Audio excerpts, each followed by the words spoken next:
नमस्कार।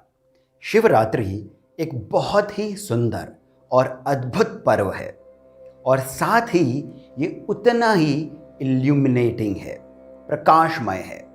ये मैं क्यों कह रहा हूँ, ये पूरा वीडियो ही इस बारे में है। शिवरात्रि की जो पॉपुलर कहानी है महादेव शिव और आद्या शक्ति पार्वती के विवाह की, जिसे लिंग पुराण, शिव पुराण और स्कंद पुराण में कहा गया है, ये कहानी हर कोई जानता है। पर कितने लोग इस कहानी में छिपे रहस्य को, छिपे सीक्रेट्स को, छिपे साइंस को जानते हैं? पुराणों में जो कहानियां हैं वो केवल कहानियां नहीं हैं, वो अपने आप में कंप्लीट साइंस है। कॉस्मिक लेवल से लेकर माइक्रोब लेवल तक का साइंस छुपा है पुराणों में। और आज हम इसी साइंस के कुछ अमेजिंग ब्रिलियंट कॉन्सेप्ट्स आपके लिए लेकर आए हैं। इस वीडियो में हम पता करेंगे शिव कौन है, शिवलिंग का सीक्रेट क्या है, शिवरात्रि का साइंस क्या है। और हमें ये तो पता है कि शिवलिंग पर जल, दूध आदि चढ़ाते हैं, पर ऐसी कौन सी चीज है जो हम शिवलिंग पर नहीं चढ़ाते? आइए इन सब बातों की शुरुआत करते हैं एक कहानी के साथ। DC where stories begin. सतयुग, त्रेता युग, द्वापर युग, कलयुग, ये चारों मिलकर बनते हैं एक चतुर्युग। और एक चतुर्युग का समय होता है 43,20,000 साल, यानी 43,20,000 ईयर्स। और इन्हीं 1,000 चतुर्युगों को मिलाकर बनता है एक कल्प। यही एक कल्प ब्रह्मा के एंटायर लाइफ स्पैन के, यानी उनके 100 साल के जीवन काल में केवल 12 घंटे हैं। पर मनुष्य जीवन के 430 करोड़ साल। जो कल्प अभी चल रहा है उसका नाम है श्वेत वाराह कल्प। और इस ही कल्प के शुरू होने के ठीक पहले पूरे सृष्टि में, ब्रह्मांड में प्रलय की स्थिति थी, जब सूर्य के ताप से सभी प्राणी जल गए थे, हर ओर अंधकार था और ये पूरी सृष्टि जल में डूबी हुई थी। तब ब्रह्मदेव ने क्षीर सागर में श्री हरि विष्णु को सोते हुए देखा। अब जब संपूर्ण सृष्टि समाप्त हो गई है तो ये कौन है? ऐसा सोचते हुए ब्रह्मदेव ने विष्णु जी को जगाया और गुस्से में बोले, तुम कौन हो? भगवान श्री हरि जागे और सामने ब्रह्मा जी को देख मुस्कुराते हुए बोले, आओ, तुम्हारा स्वागत है पुत्र। अब ये सुनकर ब्रह्मा जी को और अधिक गुस्सा आया। उन्हें लगा कि इस पूरी सृष्टि का पिता, इसका जनक तो मैं हूं, फिर ये कौन आया है यहां? तब श्री हरि ने ब्रह्मा जी को समझाया कि इस पूरी सृष्टि के कर्ता धर्ता, इस पूरी सृष्टि के सब कुछ हम ही हैं और हम ही से आप भी जन्मे हैं। पर ब्रह्मा जी कहाँ मानने वाले थे? वे तो भिड़ गए, जनक हम हैं। दोनों में डिबेट शुरू हो गई, कोई पीछे न हटे। तब दोनों के बीच अचानक एक स्तंभ प्रकट हुआ, एक पिलर प्रकट हुआ, जिसे देख दोनों, ब्रह्मदेव और श्री हरि विष्णु, अचंभित हो गए, स्टन्ड रह गए।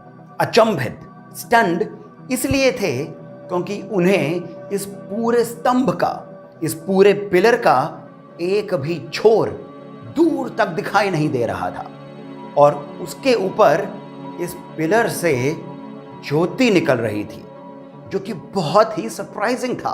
तब विष्णु जी ने ब्रह्मा जी से कहा कि हे ब्रह्मा, ये स्तंभ अवश्य ही हमारे इस विवाद को सुलझाने के लिए ही प्रकट हुआ है। आप ऐसा करिए कि आप इसके ऊपर के छोर का पता करिए और मैं नीचे के छोर का। ब्रह्मा जी ने हंस का रूप लिया और विष्णु जी ने वराह का। दोनों 1000 सालों तक उस पिलर का कोई भी छोर नहीं ढूंढ पाए और थक के वापस आने लगे। वापस आते हुए ब्रह्मा जी ने एक केतकी का यानी केवड़े का फूल नीचे आते हुए देखा। ब्रह्मा जी के पूछने पर उस केवड़े के फूल ने बताया कि वो इस स्तंभ के मस्तक से नीचे की ओर 10 कल्प पहले चला था, यानी कि 4300 करोड़ साल पहले चला था। पर लगता है कि अभी तक इस स्तंभ का आधा रास्ता भी पार नहीं हुआ है। अब यहाँ थोड़ा सा पॉज करके ये जानना आवश्यक है कि ये ज्योति स्तंभ ही शिवलिंग है, ज्योतिर्लिंग है। पर यहाँ ये क्वेश्चन आता है कि शिवलिंग क्या है? शिव की पूजा लिंग रूप में क्यों होती है? ये लिंग क्या ह्यूमन बॉडी का कोई पार्ट है? इसका आंसर हाँ भी है और ना भी। लिंग पुराण में ये साफ साफ लिखा है, क्लियरली लिखा है कि शिव महेश अलिंग हैं, निर्गुण हैं। क्योंकि शिव तो वो है जिसमें ये पूरा जगत, सारी सृष्टि समाई हुई है, शयन कर रही है। शेते तिष्ठति सर्वम जगत सह शिवः शंभुः विकार रहितः। परंतु जब इन फॉर्मलेस महेश को, शिव को सृष्टि बनानी होती है तो उन्हें प्रकृति के साथ ही बनानी होगी, क्योंकि प्रकृति सगुण है, उसका फॉर्म है, वे शक्ति को मटीरियलाइज करती है। शिव में ही शक्ति है, वरना वो केवल शव है और इसी प्रकृति का फॉर्म लिंग है। इस ही लिंग के बढ़ने और घटने से क्रिएशन और डिस्ट्रक्शन होता है। अब आगे की बात ध्यान से सुनिएगा। एल्बर्ट आइंस्टाइन की थ्योरी ऑफ रिलेटिविटी में साफ साफ लिखा है कि ग्रेविटी नाम की कोई चीज़ है ही नहीं, क्योंकि ये पूरा यूनिवर्स स्पेस, टाइम और मैटर में बंधा हुआ है। पर ये स्पेस, टाइम और मैटर सीधे सीधे नहीं बढ़ रहे हैं, ये कर्व्ड हैं, वक्री हैं और इस ही कारण चीजें गिरती हैं। मोरओवर, इस ही थ्योरी ऑफ रिलेटिविटी का एक प्रूवन फैक्ट ये है कि जिस भी ऑब्जेक्ट में मैटर की डेंसिटी ज़्यादा होती है, उस ऑब्जेक्ट का शेप अधिक कर्व्ड होता है, अधिक वक्री होता है। अब भारत के प्राचीन विज्ञान में, पुराणों में इसे हजारों सालों पहले ही सापेक्ष का सिद्धांत कहा है और इसी स्पेस, टाइम एंड मैटर का जो कर्व्ड फॉर्म होता है वही लिंग है और लिंग स्फेरॉइड के शेप का होता है। आइंस्टाइन ने भी यूनिवर्स को इसी शेप का कहा है। This is the strongest shape there exist in this universe. इसीलिए आकाश भी लिंग रूपी है और धरती उसका बेस, उसकी पीठिका। इसी आकाश में सबका लय है, इसलिए ये भी लिंग है। अग्नि भी लिंग रूप लिए होती है और ये पूरा ब्रह्मांड लिंगमय है। जिस काल में, जिस समय में इस श्वेत वाराह कल्प से ठीक पहले यह ज्योतिर्लिंग, यह स्तंभ, यह शिवलिंग प्रकट हुआ था, उसे ही शिवरात्रि कहा जाता है। शिव शब्द बना है शिंग धातु से, जिसका अर्थ है मंगलमय, और रात्रि बना है रा धातु से, जिसका अर्थ है प्रदान करना। ध्यान दीजिएगा कि रात्रि में ही पेड़ पौधे बढ़ते हैं, लाइफ ग्रो होती है, क्रिएटिविटी होती है और इस ही कारण वेदों में और दुर्गा सप्तशती में भी एक रात्रि सूक्त आता है। इस ही कारण शिवरात्रि का अर्थ हुआ जो मंगलमय आनंद प्रदान करे। पुराणों में इस ही शिव और शक्ति के मिलन को, लिंग के प्रादुर्भाव को, लिंग के प्रकृति रूप में प्रकट होने को ही शिव और शक्ति के विवाह की कथा के रूप में बताया गया है। सदाशिव, महेश आध्यात्मिक हैं, स्पिरिचुअल हैं, फॉर्मलेस हैं। लिंग उन्हीं का एक कॉस्मिक फॉर्म है, अधिदैविक फॉर्म है, और शंकर और पार्वती उन्हीं के आधि भौतिक फॉर्म है, सांसारिक फॉर्म है। अब कहानी को थोड़ा आगे बढ़ाते हैं।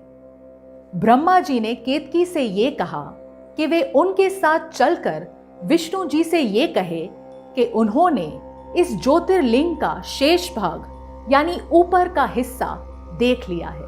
केतकी ने वैसा ही किया, पर भगवान विष्णु को कुछ डाउट हुआ। तभी वहां प्रणव का नाद हुआ, ओम का शब्द गूंजा और स्वयं महादेव प्रकट हुए। उन्होंने कहा, ये अनंत कोटि ज्योतिर्लिंग मैं ही हूं और मैंने ही आप दोनों को सृष्टि के कार्य के लिए उत्पन्न किया है।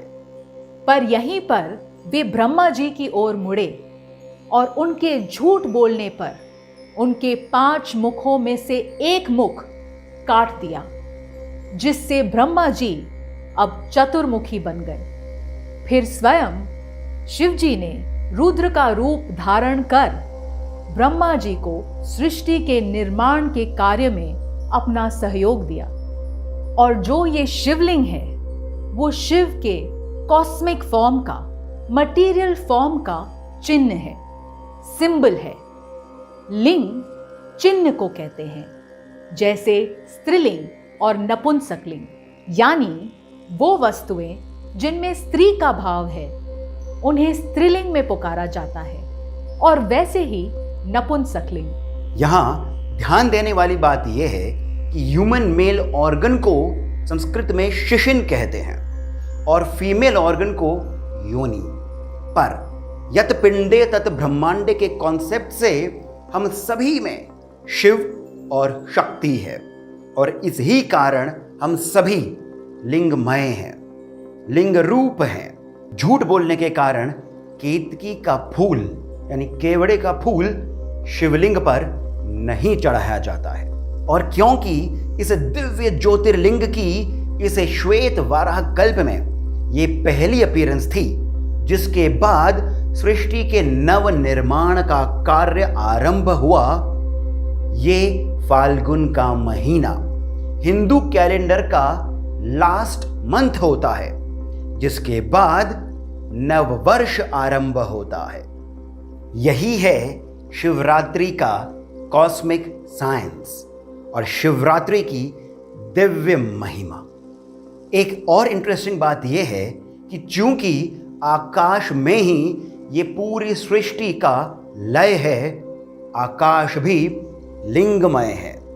इसी आकाश में जिस शब्द की गूंज होती है वो है ह, और जब इसी ह में ओम को जोड़ दिया जाता है तब ये बनता है होम, जो कि शिव का बीज मंत्र है और इस ही का एक प्रबल रूप है, अग्नि रूप है रोम। इस ही रोम से हमारे सारे दुख मिटते हैं, सारी बीमारियां, सारे रोग भी समाप्त हो जाते हैं।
ह्रौं जुं सः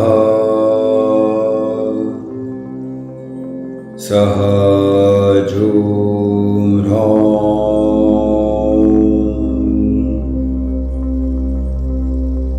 ह्रौं जुं सः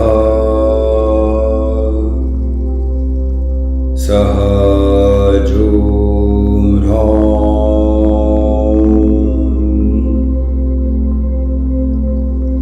ह्रौं जुं सः सः जूं ह्रौं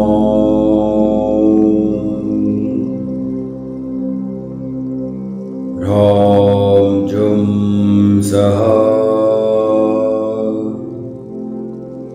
सः जूं ह्रौं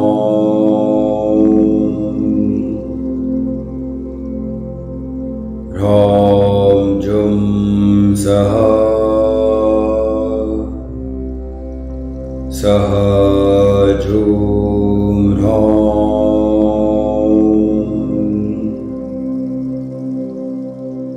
ह्रौं जुं सः सः जूं ह्रौं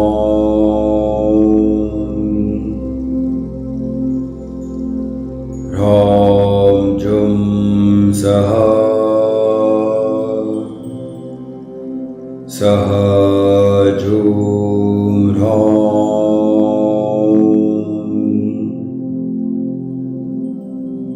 ह्रौं जुं सः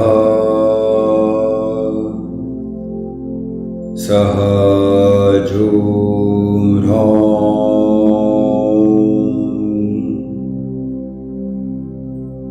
ह्रौं जुं सः सः जूं ह्रौं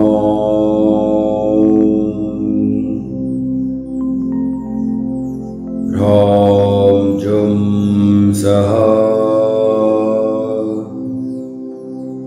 सः जूं ह्रौं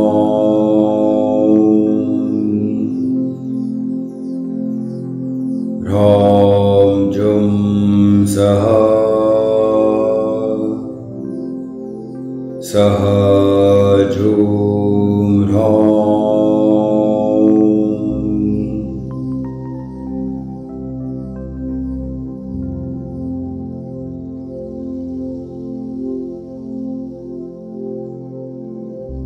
ह्रौं जुं सः सः जूं ह्रौं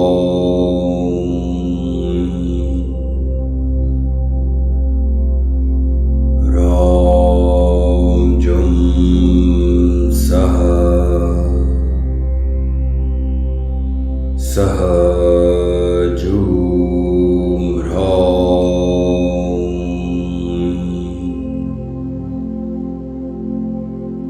ह्रौं जुं सः सः